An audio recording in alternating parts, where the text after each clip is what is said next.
After the game, you heard Matt Weiner discuss just how odd it is to see a superstar player not go to the podium after a playoff game or a finals game. And LeBron in the locker room talking with reporters and obviously down 2-0, not very happy about the situation. And let's listen to some of his comments after this 19-point deficit. We had a couple turnovers. We had a couple miscues defensively, and they made us pay for it. LeBron, you came in tonight wanting to play better. The result being what it is, do you now have to play good? Do the Cavs have to change? Well, I don't know. I mean, I don't want to kind of get into what we need to do better right now. The game is too fresh, but so, we're gonna go home and watch the film, see ways we can be better, do things. I don't want to say differently because you work so hard to this point, to get to this point, but. Maybe make a couple changes to see if we can, be a lot better defensively and offensively. Though for the most part, with the game plan that we had, we tried to execute it as close as possible. We was much more physical today than we was, in game one, and we forced them to 20 turnovers, and they still, beat us pretty good. So, we got to be much better too. Is there anything that you saw out there tonight that makes you feel good's the right word right now? Just makes you feel like you see a path. I always feel good. Why not? You let yourself relax the last year and the fact that you lost last year before, Nah, I'm not a past guy too much. I'm more of a present guy, so we just got to figure out how we can be better in game 3. Is it hard not to get demoralized though when you play so much better than you played in game 1, and aside from the 3-point shooting, you played really well? No, we did.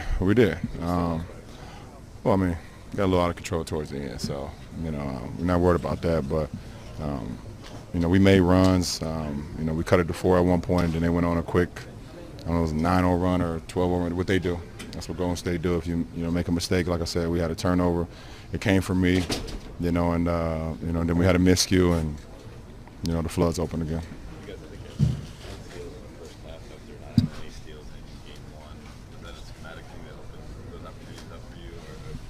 I just thought we was more physical at the point of attack. Not as much freedom of movement at the point of attack. So allowed us to get our hand. We was more active too with our hands. We tend to kind of pride ourselves on deflections, and we didn't do that in game 1. I think we did a better job of that in game 2. You obviously the Warriors well. All right, that's LeBron James there, and I know this may sound like a bit of a tough sell from my standpoint here. Not asking anybody to feel bad for the media, but there is a certain expectation and prestige, and it's a certain responsibility with coming to the podium after the game. Now, LeBron certainly doesn't have to do it, and give him credit for speaking to the media, making himself always available. But he also addressed there right before we started rolling there that LeBron said he's no longer going to the podium during the finals. And there's some reports out there that maybe LeBron has had to wait too long to get to the podium in recent games, that it's bothered him. Does it concern you? Is it of any concern from a former player standpoint that he's not going? I think you always should go to the podium. That's me personally. That's what I would do. But I think also, Jared, you make a good point. He didn't go to the podium. We've had guys go to the podium and just give you one-word answers. Sure. Don't want that. At least he's in the locker room answering questions. But I think he should go to the podium, in my opinion. And add to that, you're supposed to be available, all players after the game, to talk to all the media.